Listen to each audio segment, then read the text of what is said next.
I'll be sharing with you 10 essential craft supplies that helps you to create a better project, and they all are my favorite. So I have used so many different scissors, but this one is my most favorite. This is from a Tonic Studio and it is a non-stick scissor and it cuts like a butter. The same with the glue. I have used so many different glues, but this one is my most favorite. This is a 3-in-1 advanced craft glue and this works like a magic. After that, you need good amount of foam tape. I generally buy it from a Dollar Tree because I don't think so we need to spend so much money on a foam tape, and it has a really good quality. So after that, you need a paper trimmer. Every crafter must have the paper trimmer because it makes your work so easy.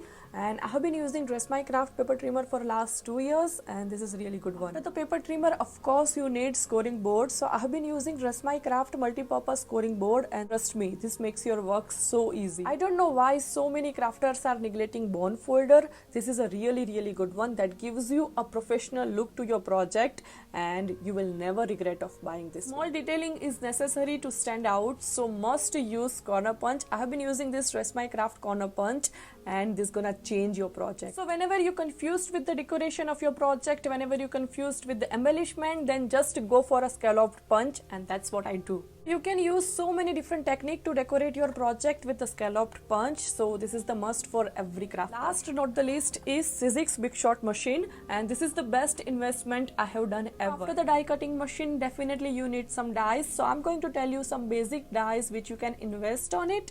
So the first one is the background dies. This is a really good one, and you can use this background dies with the so many different techniques. Then you need a sentimental dies. You can use this dies in any of your project. You can use this dies in a cards. You can also use it in a scrapbook.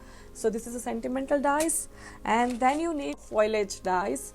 If you don't know how to decorate your project, just use foliage, and that's what I do every time. So I just love all these foliage dies from Dress My Craft. And then if you want to invest more on a dies, then you can also go for a family die set.